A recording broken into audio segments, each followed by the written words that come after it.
What is that smoke jumping stuff? So basically, it's you know about wildland firefighting, about when the forest has fires.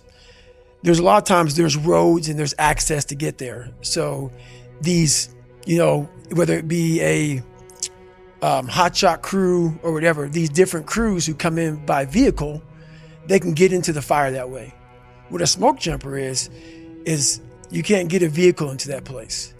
It is a spot where it's tight. There's no vehicles, there's no access.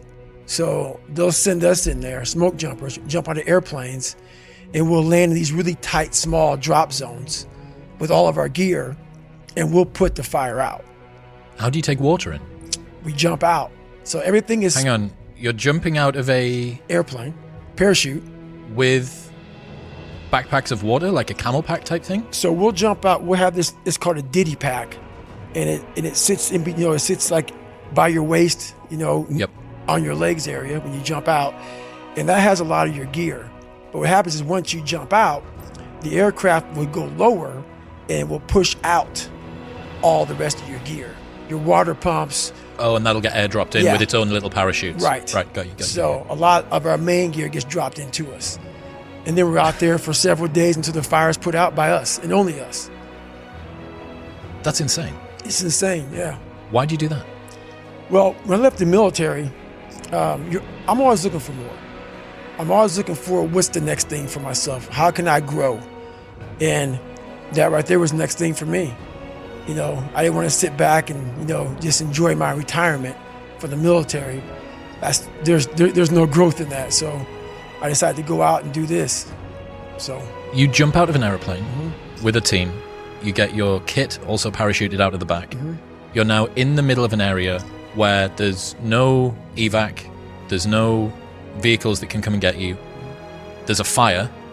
You need to put the fire out, and you don't stop until you're done. That's it. Sometimes there is a way to get out, but a lot of times it's just, you know, if someone gets hurt on the jump, a lot of times we have to build, like cut down a bunch of trees so a helicopter can come in, land, and get them out. So we are the only access. We have to save ourselves.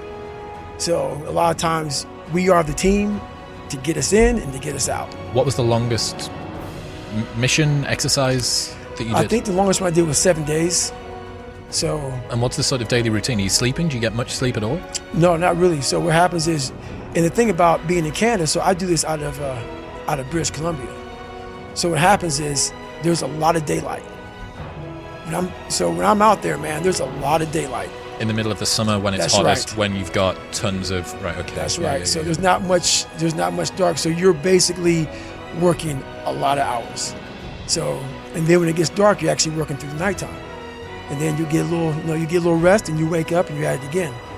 And then when the fire's out, you control the fire, make sure there's no more hot spots, make sure everything is black and wet, because we literally wet the whole area down. So there's no hot spots. And then when that's all done, we'll demob, which means we'll clean up all the stuff, all our hoses, you know, we'll pack up all our stuff, and then we'll get out of there.